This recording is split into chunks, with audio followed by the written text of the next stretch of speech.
Hola, hola, tribu, buenas tardes, ¿cómo están? El día de hoy continuamos con una serie de entrevistas, de historias de mujeres que nos inspiran. Gracias por aceptar mi invitación. El día de hoy me acompaña Vanessa Cortés y me gustaría comentarles quién nos acompaña, por qué. Y ahorita, bueno, ya ella hará presentación de la información que nos va a compartir. Bienvenida, Vanessa. Gracias, Dulce. Gracias a todos y a ProTribu por la invitación. ¿Sí me escuché? Sí. Les comento que como la tecnología a veces nos juega un poquito sucio y el día de hoy pues se escucha un poco de eco, entonces voy a estar abriendo y cerrando micrófonos, tanto el mío como el de Vanessa, pero bueno, buscando que fluya de una manera natural. Como les decía, les voy a contar quién es Vanessa. Vanessa Cortés Solís es comunicóloga con maestría en estudios humanísticos, con especialidad en literatura por el Tecnológico de Monterrey y está por obtener el grado de doctorado en letras modernas en la Universidad Iberoamericana de Santa Fe. Tiene especialidades en relaciones públicas por la Universidad de Queen's en Ontario, Canadá, y en información y guerra por la Universidad Complutense en Madrid, España. Se ha desarrollado en áreas de periodismo, en medios de comunicación, en el desarrollo y dirección académica e investigación literaria y filosófica, así como en estudios de cultura, arte, deporte, literatura de lo femenino y relaciones interartísticas. Posee publicaciones en torno a los mismos temas que acabo de mencionar y sobre todo en la intersección entre la pintura y la literatura, es decir, éxfrasis. Ha sido catedrática, conferencista y actualmente trabaja en la promoción del arte y la cultura en diversos medios de comunicación y desde su propia empresa. Pero no es todo, porque también combina toda la parte profesional, sus funciones y su trabajo con la práctica del triatlón y ha participado en eventos de talla mundial de su categoría. Bienvenida otra vez, Vanessa. Muchas gracias. Otra vez, gracias por la invitación y pues un poco intensa, nada más. Pero muchas gracias, Dulce. Tú dime cómo empezamos y yo me dejo llevar. Muy bien, no, pues la verdad es que creo que la información más que mini bio es una gran biografía, que nos deja ver, como decías, que eres una mujer súper activa y la verdad es que me gusta leer biografías o mini biografías de este estilo porque representan la esencia de la mujer que está del otro lado y también reconocen, ¿no?, todo el esfuerzo y todas las actividades que la han llevado a estar al día de hoy. Y pues a mí me gustaría arrancar. La dinámica el día de hoy va a ser diferente. Voy a hacer una serie de preguntas, le voy a llamar así como Gossip Girl. Te voy a hacer 10 preguntas. La primera respuesta que se te venga a la mente es la que nos compartes y posterior hablamos de un tema súper interesante que tiene que ver con la parte de la mujer, estereotipos, etiquetas, creencias, para que pues quienes nos estén viendo pues también nos hagan comentarios o preguntas y que Vanessa pues nos las pueda contestar aquí en vivo. ¿Te parece, Vanessa? Sí, súper bien. No se vayan, no nos vayan a dejar aquí, no voy a tener dos fans. Gracias, Dulce. Sí, adelante, vamos. Muy bien. Entonces, vámonos. ¿Qué te quita el sueño, Vanessa? Hoy por hoy, la pandemia. Totalmente. Me quita el sueño, no solamente esta noche, sino las últimas 10 noches me la ha quitado. Terrible. Muy bien. Vanessa en una palabra. Intensa, yo creo que sí podría ser buena palabra. Soy muy intensa. ¿Cuál es tu lugar seguro? Mi lugar seguro, la montaña. La montaña, alguna montaña o la altura, más que el mar, por ejemplo. Si pudieras vivir una película, ¿cuál sería? Gattaca. Gattaca es una película de ciencia ficción que me encanta, se las recomiendo. Es con un bombón que no me acuerdo cómo se llama, pero Gattaca es una película que me hubiera gustado yo vivir y hacer. Tiene mucho que ver conmigo y es de ciencia ficción, nada aburrida, no se preocupen. Búsquenla. ¿Palabra que más usas? ¿Libro será? Yo creo que sí, libro. ¿Libro preferido? Ahí sí te voy a quedar súper mal. No tengo un libro preferido, tengo un libro extra leído, así hiper leído, que es el de mi tesis, que se llama Los cuadernos de Don Rigoberto, de Vargas Llosa. No es que sea mi preferido, aunque sí me gusta mucho, pero es el libro que he leído 40 veces porque lo he tenido que leer, pero es el que casi me sé de memoria. Wow. Pensamiento más recurrente. Pensamiento más recurrente, pues vivir. Yo creo que como aprovechar la oportunidad todos los días, sí lo tengo muy presente, todos los días. Si existiera un ser que pudiera responder una pregunta para ti, ¿cuál sería? La que fuera. ¿Me la puedes repetir, Dulce? No te oí bien. Si existiera un ser que pudiera responder una pregunta para ti, ¿cuál sería? ¿Ese ser? ¿Un ser? Ajá, un ser. Yo creo que un extraterrestre. Es que no los conozco todavía, pero debe haber alguno, entonces ese me gustaría que me respondiera. Muchísimas preguntas. ¿Y qué pregunta te gustaría que respondiera? ¿Cómo nos ve? ¿Cómo nos ve desde allá afuera, en el universo? Si de verdad somos tan grandes como nos creemos ser, o si de verdad somos casi nada como creo yo que en realidad somos. ¿Qué le agradeces a la cuarentena? El tiempo en casa y no correr tanto, pero la verdad es que estoy muy a gusto en casa sin tanta socialización. Qué horror, ya se van a salir la mitad de las personas, pero sí, eso agradezco. Muy bien. ¿Y el mejor consejo que te han dado? El mejor consejo, nunca dejar de ser yo, nunca cambiar por algo o por alguien, sino realmente defender todo lo que soy yo. Muy bien, pues ya acabamos con estas 10 preguntas para conocer un poco más de Vanessa. Y pues ahora sí, arrancamos con el tema que tienes preparado. Sí, Dulce, claro que sí. Ya, al final no te escuché bien, pero no sé si todos los que nos están escuchando oyen bien. ¿Sí, yo me oigo bien? Yo creo que tú te escuchas bien, yo me escucho con eco, pero también que nos confirmen. Ok, si alguien pone ahí si me escucho bien, está bien y ya me agarro a hablar. Si algo pasa, pues mandan un mensajito ahí y escriben, ¿no? Muy bien. Muchas gracias. Gracias, Dulce, otra vez por la invitación. Gracias a ti. Bueno, y pues más bien gracias a la gente que se une, que nos regala esta tarde, ahora ya por fin salió el sol. Muchas gracias por juntarnos. Y yo le preguntaba a Dulce que específicamente de qué quería que habláramos o platicáramos con ustedes que nos están escuchando y viendo, aprovechando. Y yo le decía que tenía un tema que a mí me interesaba en lo particular, que tiene que ver con los prejuicios. Ya puse por ahí en mi Instagram y en Facebook también una pequeña historia que luego alguien me dijo, ay, pues ya nos contaste de qué se va a tratar. Y le dije, no, es que eso no es todo. Realmente han tenido que ser muchos los prejuicios que no solamente yo, sino que yo considero que todos los que nos están escuchando y ustedes que están ahí en la pantalla también han pasado. Lo que yo quería es que la gente leyera esto que yo había puesto para ver cuántos prejuicios tenemos que saltar todos los días para poder hacer algo. Generalmente cuando nosotros nacemos, para bien y para mal, tenemos una carga genética, por un lado, pero por otro lado yo le llamo porque en un trabajo de investigación, así le puse, que se llama carga social. Y esa carga social generalmente puede ser mucho más pesada, a lo mejor dolorosa en algunos casos, y difícil de quitar, de emanciparse, etcétera, que es la carga genética social. Es decir, todas las costumbres, los códigos, los programas y todo lo que la gente nos dice que tendríamos que ser y que hacer. Entonces, obviamente, pues yo no nací así pensando estas cosas, las he estudiado, me ha gustado, siempre me ha inquietado, tampoco esto es nuevo. Si alguien me pregunta, ¿desde cuándo tienes conciencia de ser feminista? Porque luego la gente le da pena decir que es feminista y no tendríamos por qué apenarnos, y al rato les digo por qué.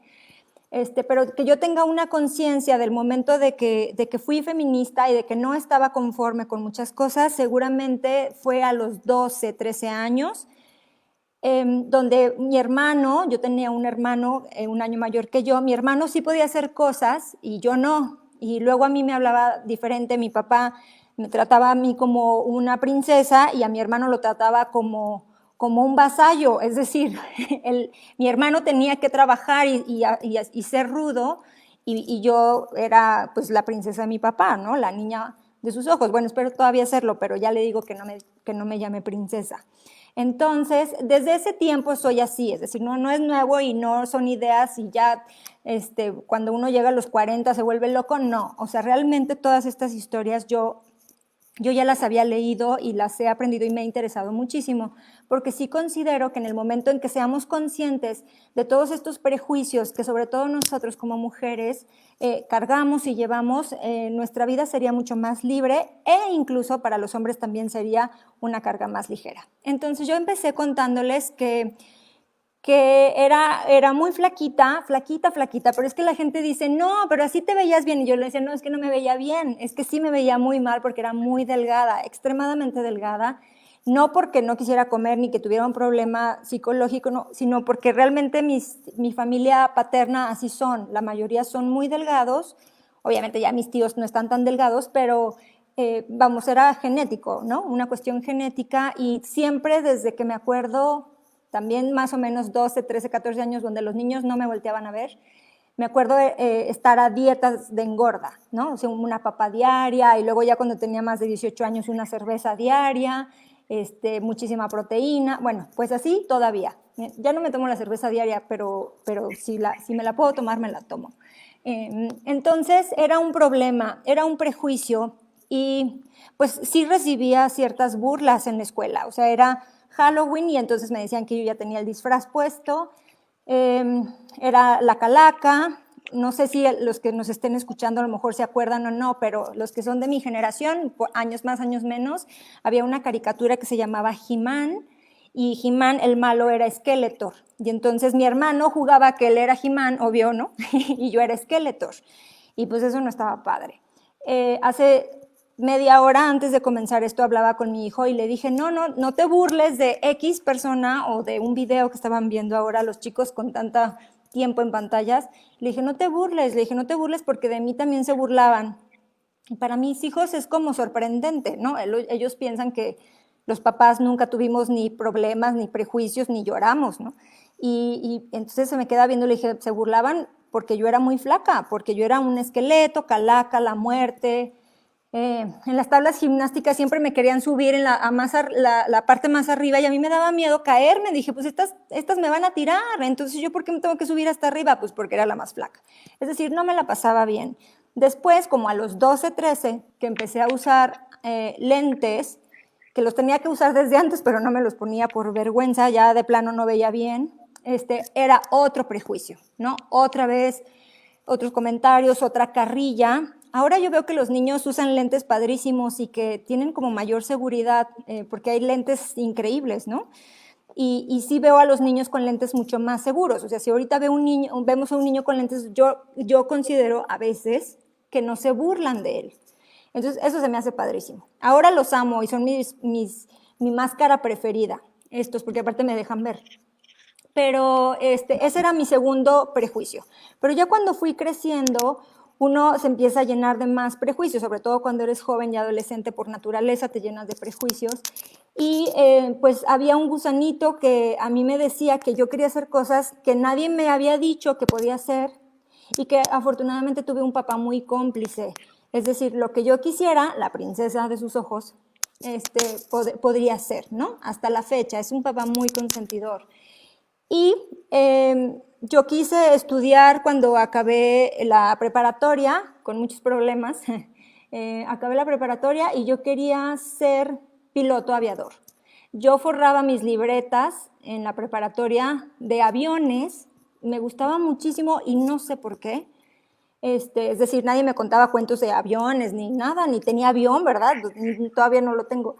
Pero los aviones y el volar, las alturas es algo que a mí me fascina. Es decir, no tengo aerofobia en lo más mínimo. Al contrario, tengo fobia al mar, a la profundidad. Bucear y eso, no, prefiero evitarlo totalmente. Pero todo lo que tenga que ver con altura, sí, me gusta y muchísimo. Y entonces el poder volar se me hacía pues algo muy especial. Y yo quería ser piloto aviador. No quería ser azafata, porque ser azafata implicaba que yo le tenía que servir el plato a alguien, y menos si era un hombre. Entonces, eso también me llamaba mucho la atención. Entonces yo le dije, no, yo quiero ser piloto aviador. Entonces había una escuela en Guadalajara, que a lo mejor también los que se acuerdan o saben, era como la única escuela oficial que había en México, les estoy hablando pues hace 20 años, ¿no?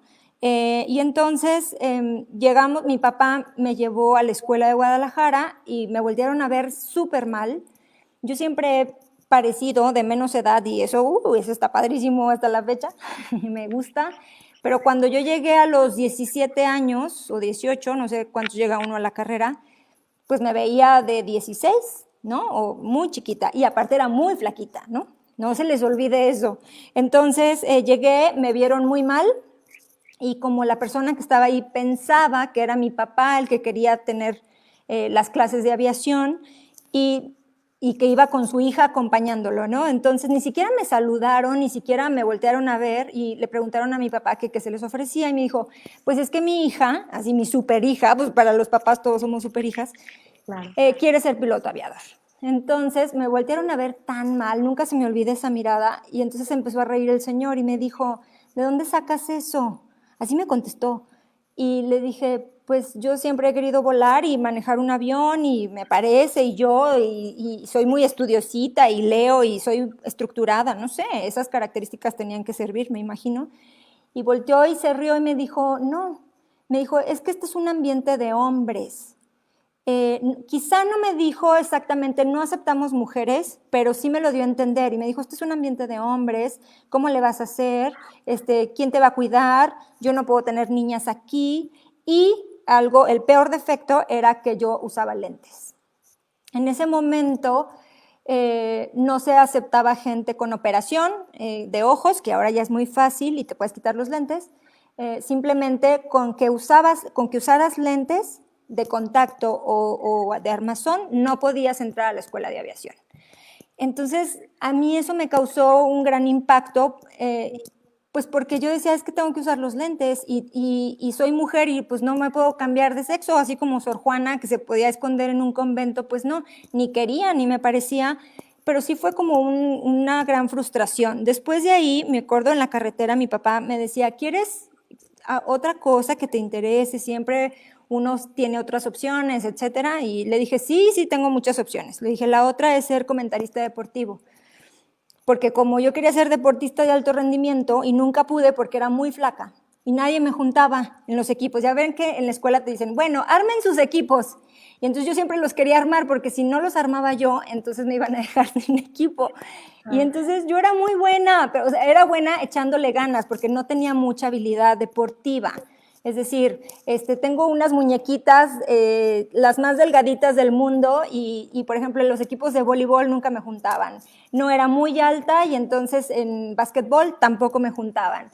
Corría rápido, podía hacer atletismo, pero pues siempre había las grandototas que tenían una zancada enorme y tampoco me juntaban. Entonces yo siempre decía, no, yo voy a hacer el equipo porque si no hago el equipo nadie me va a juntar.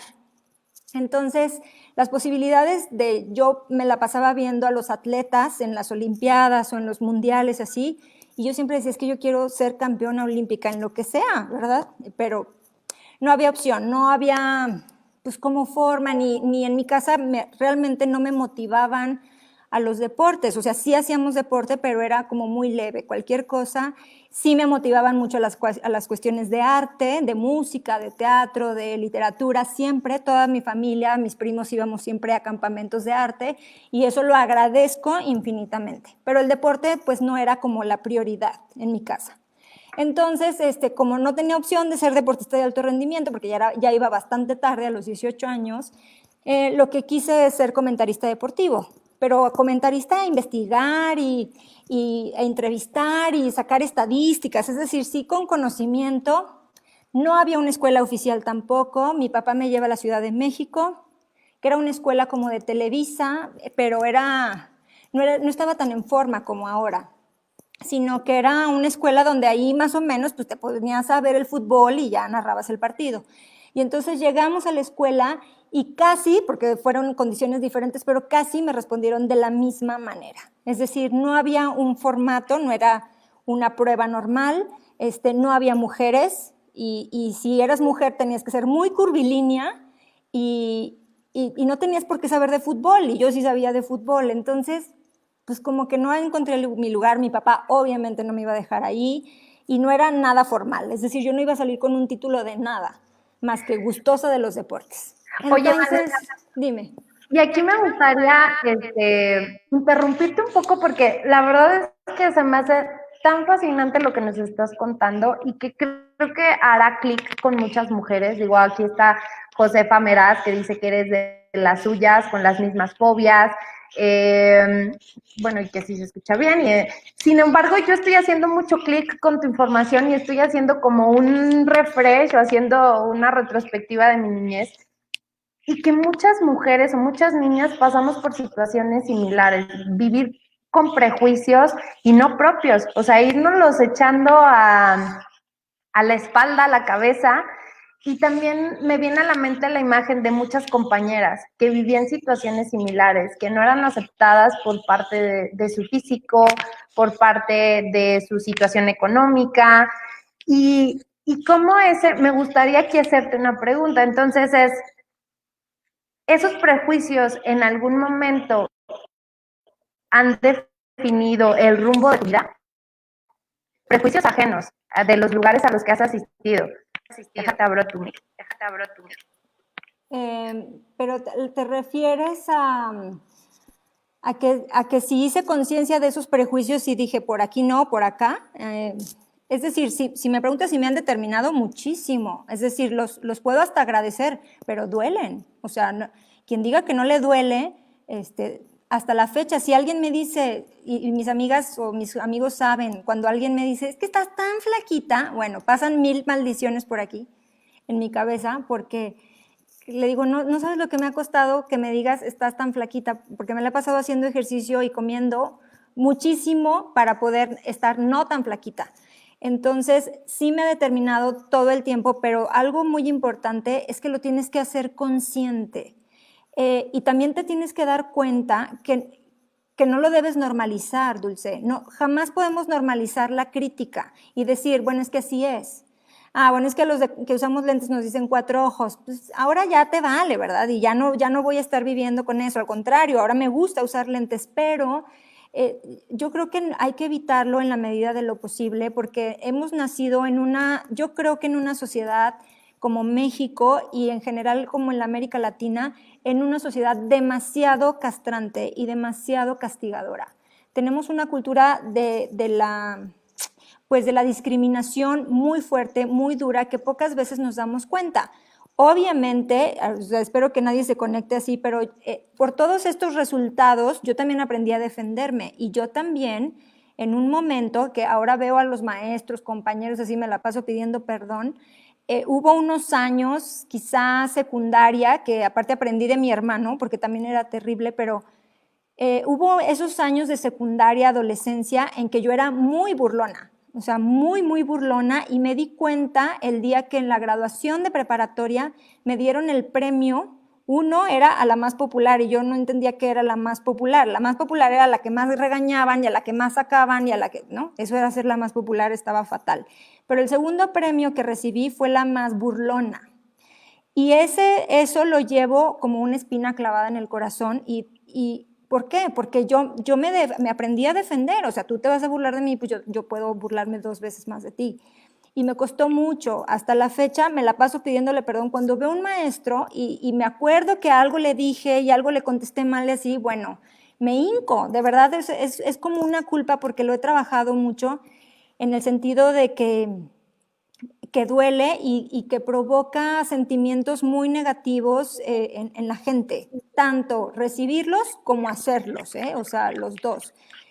Y pues me ha transformado, o sea, Es más, hace poquito entró una mamá a la generación de mi escuela que iba conmigo en la escuela. No creo que le haya hecho bullying porque medía 2 metros más grande que yo, entonces seguramente no me burlé nunca de ella, pero le dije, te prometo que ya me porto bien. Entonces nada más se reía, me dice, no, Vanessa, no, yo nunca tuve un problema. Y yo, pues tú no, le dije, pero yo sí tenía muchos problemas porque de cierta manera también aprendí a defenderme de tantas burlas, sobre todo en la primaria. Era como una niña muy insegura por todo esto. Entonces, claro, todo tiene que ver con la construcción de uno, todo.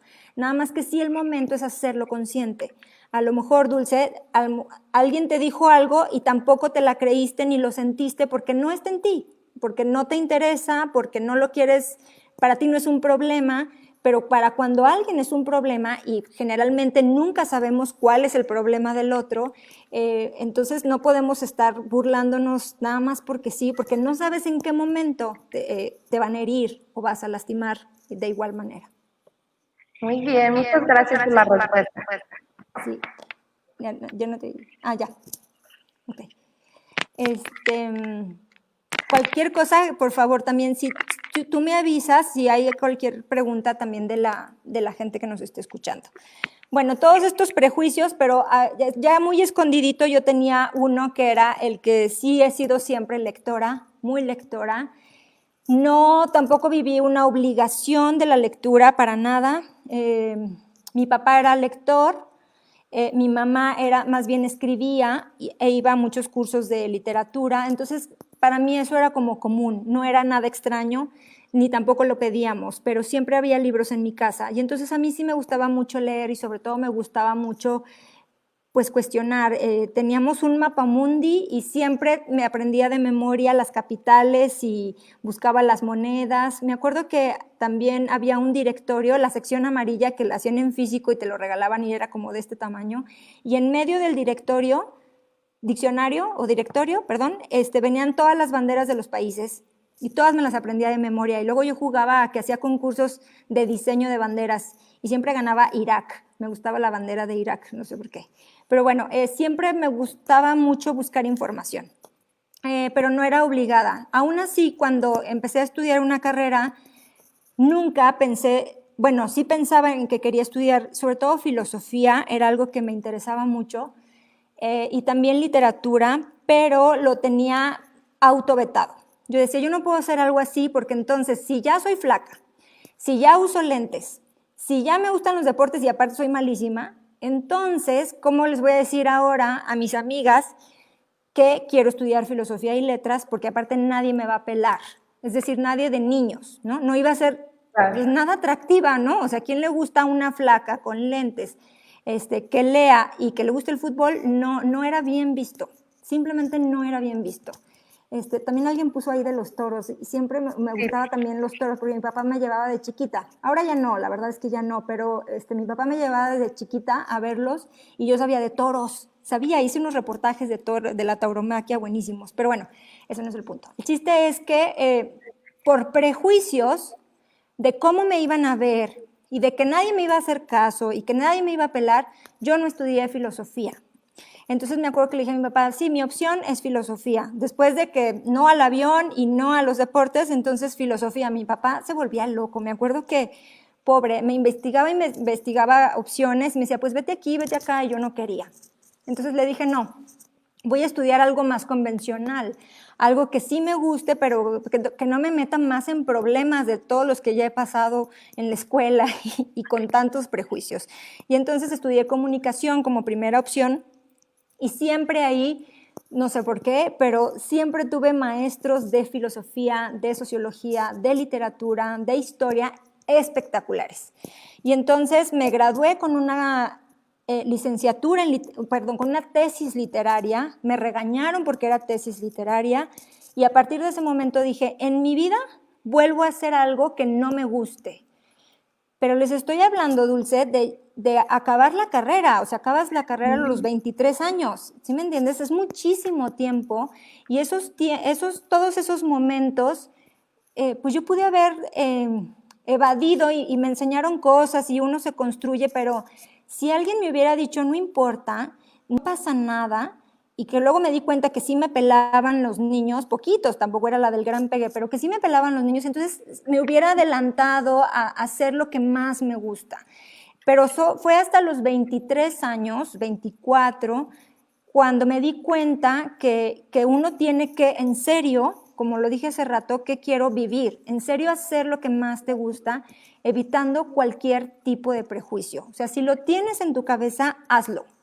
Si crees que eres una persona que puede hacer algo y confiando en que eso que deseas y que quieres, hazlo. O sea, no tiene que haber una limitante, no tiene que importarte qué van a decir, porque finalmente siempre van a decir algo. O sea, seguí haciendo deporte, seguí estudiando, sigo usando lentes, sigo estando flaca, y sigo teniendo esos prejuicios, viviendo con esos prejuicios, ya sé cómo controlarlos, pero siguen. Es decir, no se han evitado, no se han quitado, siguen ahí. Y es que, ¿sabes?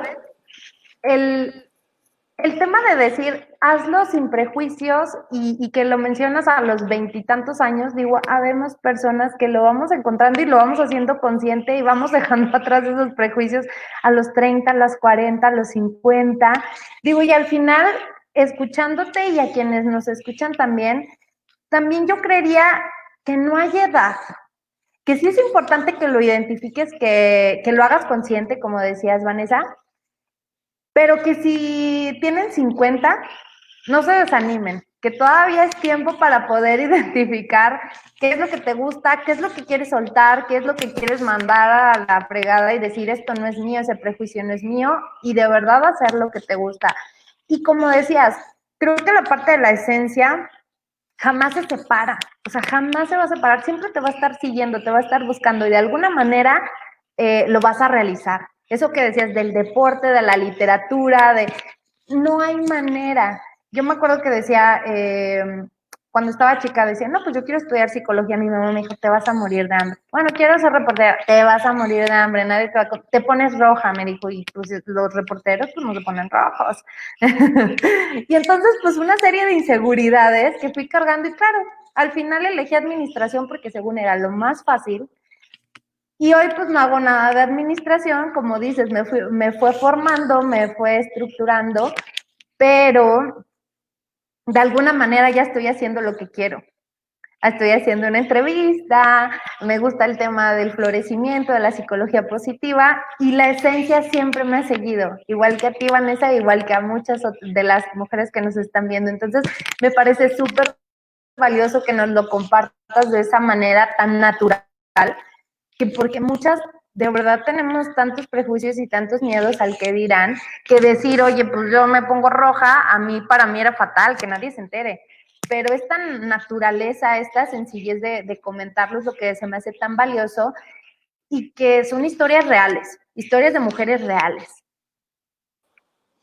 Sí, no, tienes toda la razón, claro, nunca hay edad para hacerlo, solamente que, no sé si tú tengas hijos, Dulce, pero este sí sería como un llamado, ay, tienes 3, oigan, pásenle un librito.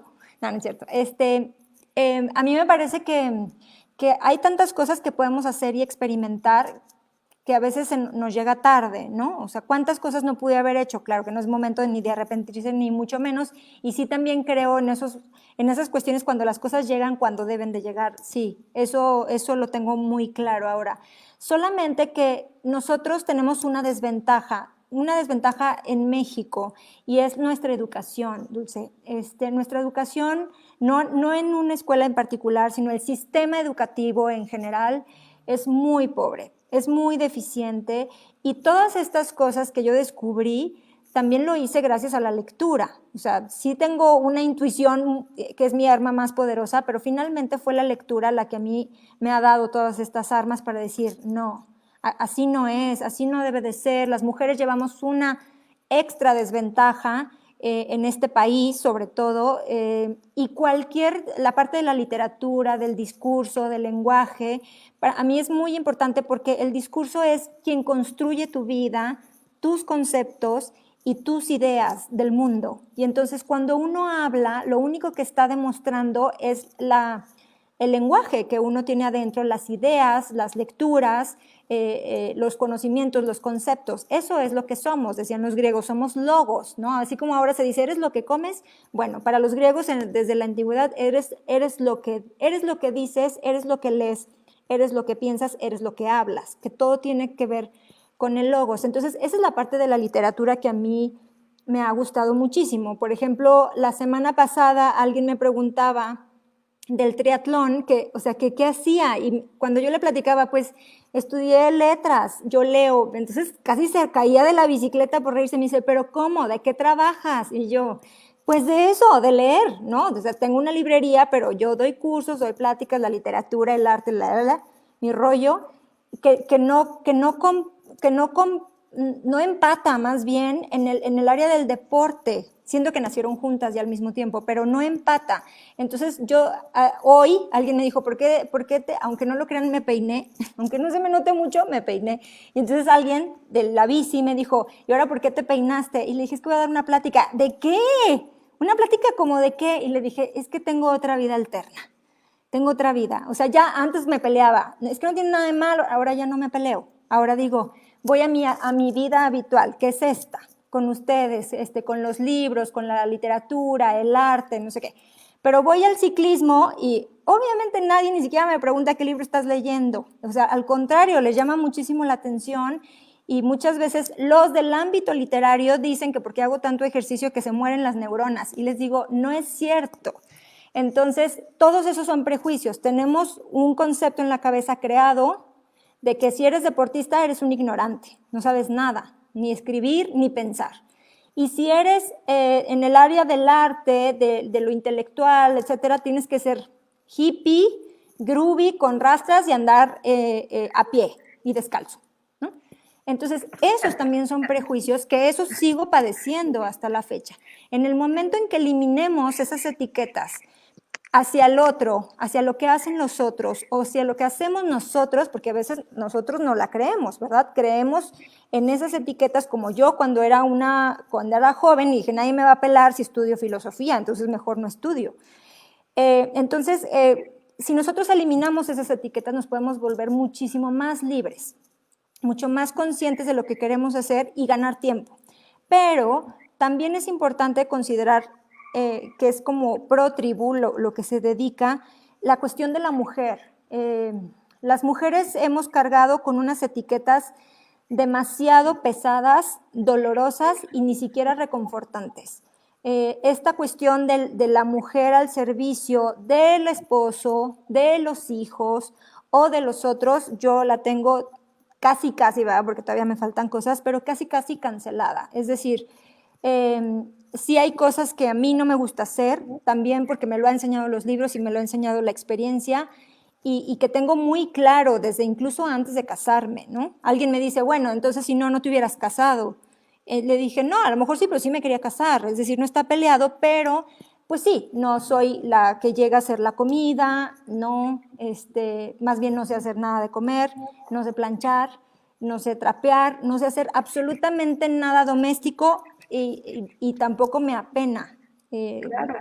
No me apena, aunque mucha gente dice, híjole, pues échale ganitas, porque no, porque sé hacer esto y esto y esto y esto y esto, ¿no?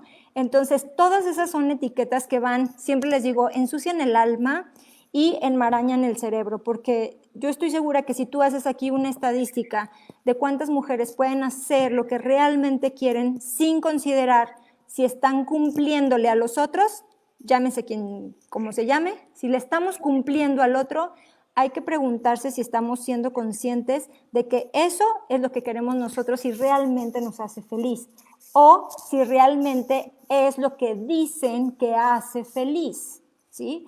O sea, eso es muy complicado, es de una introspección muy profunda, Dulce, y tú como psicóloga, o bueno, como gustosa de la psicología, tienes que saber que no es tan fácil. O sea, tampoco es, hoy soy consciente de que no es tan fácil, es un proceso, y es un proceso que voy a volver al principio, de cierta manera muy doloroso, Dulce. Darse cuenta que a lo mejor lo que estoy haciendo no es lo que quiero, sino lo que me dicen que tengo que hacer, es muy doloroso. Y no todo mundo, pues hay gente, yo creo que se muere pensando en que eso que hizo fue lo que le tocó, lo que se le asignó, lo que se decidió que tenía que hacer, y la vida está, pero sí, rápido para vivirla y sentirla de otra manera.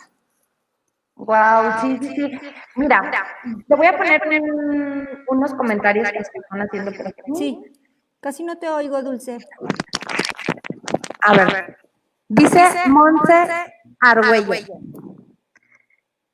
Muy interesante, y estoy totalmente de acuerdo con Vanessa, la lectura es nuestra mejor herramienta. Sí, totalmente. Yo diría, tú regálenle un libro, sí, literal, empecé apenas a leer, me ha gustado mucho y mi plática ha cambiado totalmente. O sea, podría decir que soy otra persona o ya tengo un plus, porque sí, soy lo que leo, literal. Igual, Monse, coincido contigo.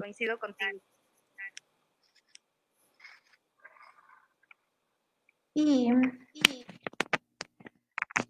Ara Hurtado, mis hijos son deportistas, les encanta y les facilita y se les facilita mucho. Al grande no le gusta el arte y lo acerqué a la música en unas clases de guitarra y le gustó mucho. No lo ha dejado. Mi hija menor es buenísima para la pintura. Los que los ha tratado de impulsar, pero aquí igual y a ver, ¿cuál sería tu punto de vista? Hablando de los papás. Sí. Qué bueno que lo tocan, sí lo tenía considerado tocar. Hubo una vez, te digo que yo de chiquita iba, todos mis campamentos yo hubiera querido que fueran de campo y de explorar y en la montaña, pero no eran así, eran la clase de teatro, de danza, de pintura, de literatura, de música, que era una papa yo para la música, pero bueno, esos eran mis campamentos. Y entonces, yo creo que como papá, un punto que dice Ara, qué bueno que involucren a sus hijos en todas las cosas. Simplemente hay que hacerlo como muy cotidiano, ¿sí? Incluso hay una regla en la literatura infantil donde no le aplaudas a tu hijo 700 veces porque está leyendo, porque finalmente en Europa, por ejemplo, sería algo muy normal, ¿no? En México no es tan normal, pero tampoco hay que hacerlo como celebrarlo extraordinariamente. La lectura, los libros, la literatura tiene que cohabitar en su casa y convivir con la televisión, con los iPads, con la bicicleta, con los juguetes. Es decir, tiene que ser tan atractivo como lo son las demás cosas, para no volver el libro como extraño, aburrido. Después, siempre dicen los papás, es que yo no tengo el hábito, pero quiero que mis hijos sí. Eso es una mala respuesta. Es decir, lo mejor es que el ejemplo arrastra. Entonces, si tú quieres que tus hijos sean lectores, lee tú, primero. Aunque sea lo que sea, no importa simple y tenga letras y puedas leer y tu hijo te va a preguntar qué estás leyendo y para qué estás leyendo. Entonces empieza una dinámica en lugar de obligarlos o infundirlos así. Leerles en la noche 15, 20 minutos, aunque sus hijos sean pubertos y tengan casi 18 años, a los niños les encanta. Sienten un placer muy especial en su oído y en su cerebro cuando la mamá o el cuidador o el padre les lee, hasta muy grandes. O sea, yo le leo a mi hijo de 6 años y el de casi 13 se para y se pone en la puerta así para escuchar la historia que a él ya le había leído hace años, ¿no? Porque le gusta, o se siente una motivación especial. Y luego iba a decir otra cosa. Yo considero que también no hay que prejuiciar, tampoco ni todos los hijos van a ser muy buenos en el deporte, ni mucho menos en el fútbol, señores. No lleven a su hijo pensando que va a ser Cristiano Ronaldo, porque el 0.0001 viviría como futbolista, ¿no? Y que si tampoco quiere hacer deporte, tampoco está mal. Y si tampoco quiere leer, tampoco está mal. Es decir, hay que ver qué es lo que quieren hacer ellos. Yo como Ara, también siempre he educado a mis hijos en la literatura, bueno, no en la literatura, en el arte en general. Siempre les digo, la regla aquí en el año es un libro, la lectura siempre diario, un arte, uno iba a pintura y el otro, los dos son músicos, les gusta mucho la música, y un deporte. Entonces no hay salvación, es parte de la rutina y ni siquiera les preguntamos por qué, pero eso hacemos nosotros en casa, es decir, no es nada obligado. Si a lo mejor yo quisiera que mi hijo fuera, te voy a meter a clases de ruso, ¿Por qué, mamá? ¿Por qué quiero que estudie ruso? Pues porque yo quiero. No, tampoco, ¿no? Entonces, yo siempre he pensado un arte, un deporte, un idioma. Me parece que sería indispensable más que la escuela. Y tampoco prejuiciar. Una vez mi esposo, extrañamente, volteó y me dijo, no había caído en cuenta que yo puedo tener un hijo filósofo. Así me dijo. O sea, imagínate. Y le dije, claro. Le dije, ¿por qué no? No, es que no pudiera ser, o sea, imagínate un loquito aquí, si con una apenas si podemos y no sé qué. Y le dije, pero ¿por qué no? Porque el niño, ya saben, empezó a preguntar cosas extraordinarias y, oye, ¿y tú qué piensas de no sé qué? ¿Pero eso qué significa? O sea, empezó a filosofar tal cual. Y mi esposo sí dijo, es que yo puedo tener un niño filósofo. Y le dije, claro.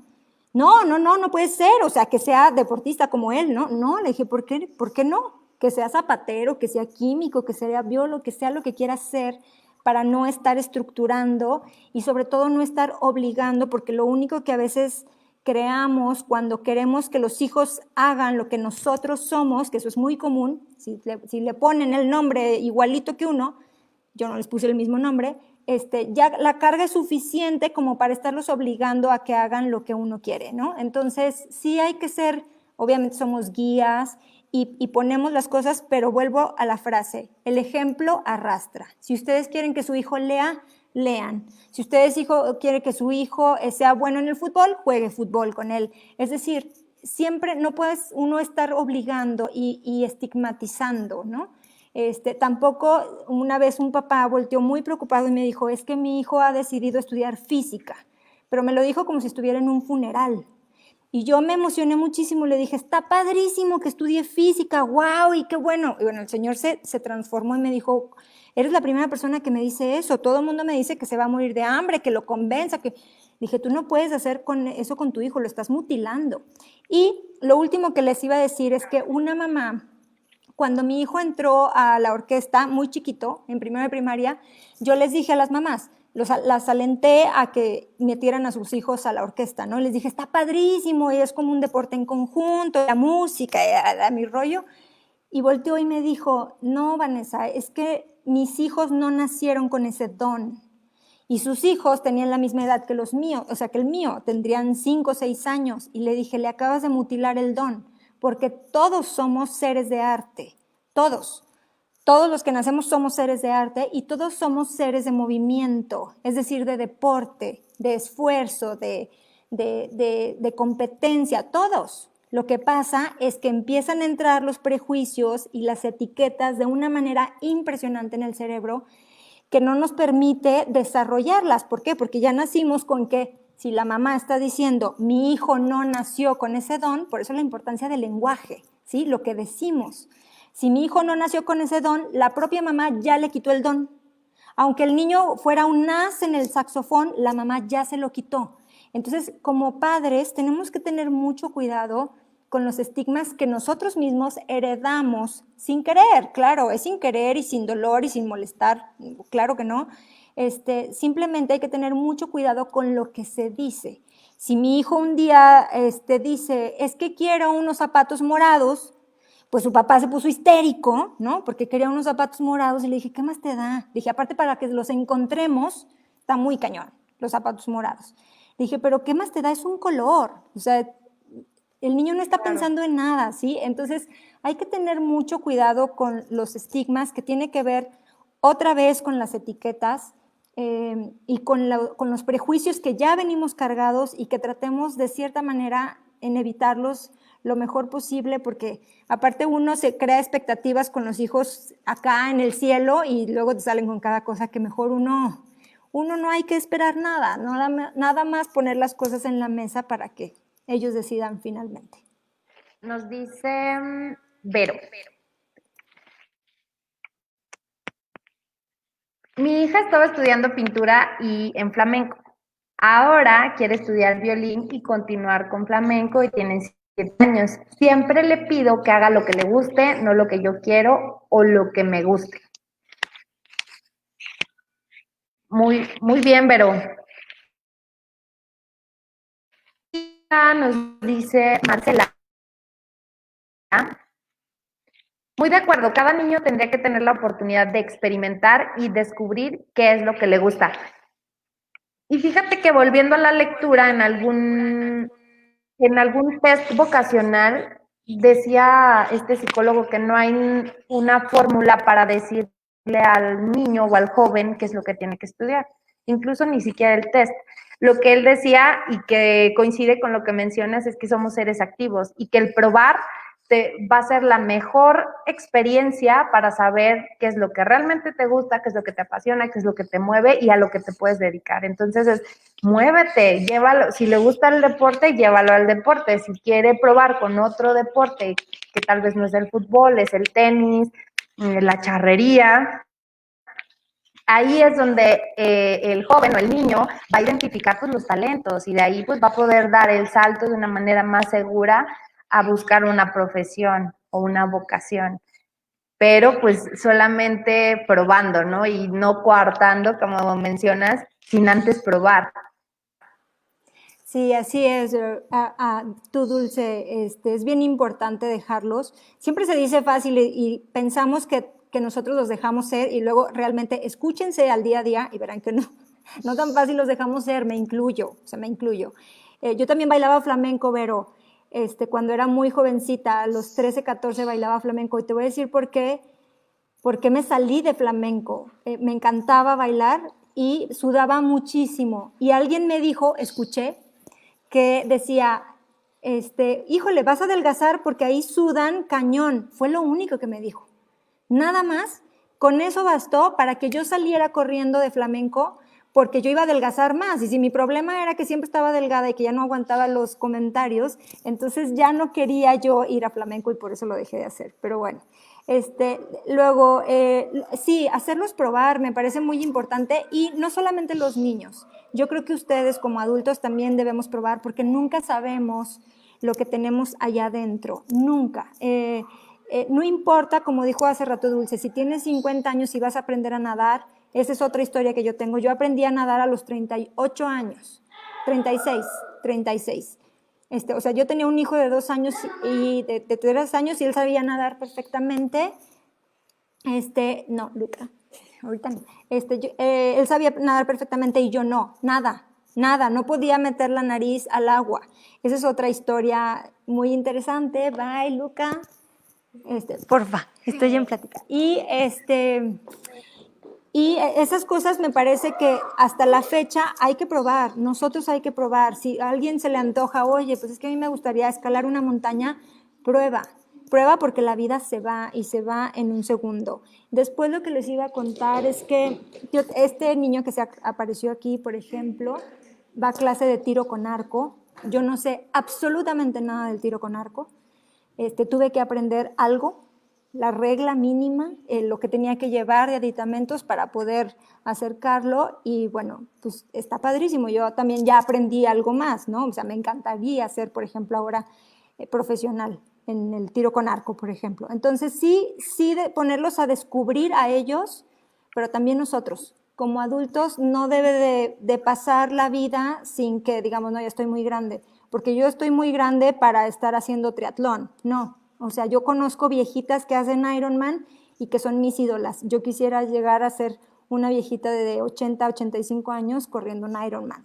Es mi sueño, sería mi hit. Entonces, las oportunidades están a la vuelta, están como en un frutero esplendoroso y enriquecedor, y más bien uno, de cierta manera, volviendo al mismo tema, por los prejuicios, es que los vamos limitando, teniendo miedo, coartando, posponiendo, eso es muy típico, posponiendo, y no, a mí la concepción que yo tengo de la vida es en ese momento devorármela, porque nunca sabe uno en qué momento esto se va a acabar. Ay, qué padre, Vanessa, me encanta tu plática. Me gustaría ya ir cerrando. ¿Cómo podemos cerrar esta plática de prejuicios, mujeres? Ya nos fuimos un poco a hijos, pero al final es el entorno. O sea, si la mujer está bien, si hace conciencia, esa conciencia de la que hemos hablado a través de la plática, de dejar fuera estos prejuicios, pues obviamente sana también a su linaje, ¿no? A sus hijos, a sus sobrinos, a sus hermanos, porque trae otro chip. ¿Cómo podríamos cerrar? ¿Cómo podríamos cerrar esta plática de prejuicios para las mujeres y que por ende pues vamos a sanar a la familia? Sí, sí, exacto. Yo quisiera, todavía, fíjense, sigo sufriendo de prejuicios. Cuando yo hablo del feminismo y cuando yo pongo un comentario sobre las niñas, rápidamente no falta alguien que me pone, no digas, no sabes, no, tú no tienes hijas, niñas, mujeres. Y yo le digo, pero si yo soy niña, o sea, entonces dices, si yo lo estoy hablando desde la entraña de mi ser, ¿no? De niña. Entonces, por ejemplo, eso es un prejuicio, ¿no? Y hay libros que tengo aquí a la mano que a lo mejor les pudiera recomendar y que la gente quisiera leer. De mis favoritos, bueno, uno que se llama un cuarto propio de Virginia Woolf. Este es un libro, es un ensayo muy chiquito de una escritora inglesa profeminista, muy importante, de lo mejor que hay en la literatura inglesa. Y actualmente me he devorado a una escritora nigeriana, negra ella, que se llama Chimamanda Ngozi Adichie.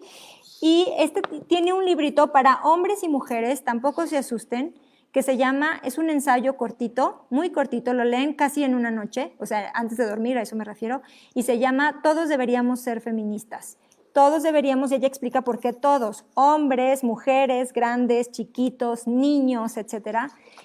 Después de que Chimamanda publique ese libro, una muy amiga que iba a tener un bebé, una niña, le dice, bueno, ya me leí tu libro y ya tuve una idea, pero necesito específicamente que me digas cómo educo yo a mi hija para no repetir patrones, etiquetas, prejuicios, etcétera. ¿Cómo educo yo a mi hija? Y se llama Querida Iyahuele, que es su amiga, Cómo educar en el feminismo. Son ensayos muy cortitos, atractivos para todos, es decir, no tienen que tener un conocimiento previo de nada, simplemente en que sí, de cierta manera, te despeja un poco, pues un poco el panorama, ya más elevadita, sí es más elevada, pero está Simone de Beauvoir, que es una filósofa, que se llama El segundo sexo, interesantísimo, casi dicen que hay un concepto de la mujer antes de Simone de Beauvoir y después de Simone de Beauvoir. Y ya para acabar, que tú le digas a la gente, Dulce, como tú decidas, voy a regalarles un libro que se llama Feminismo para principiantes, para que no se asusten. Por favor, no se asusten con el término. Miren, nada más les voy a decir algo rápido, rapidísimo, si tengo tiempo, Dulce. Claro. Dice Chimamanda en este librito que hay prejuicios y etiquetas para la gente que dice ser feminista. Y entonces dice, si tú eres feminista tienes muchas connotaciones negativas.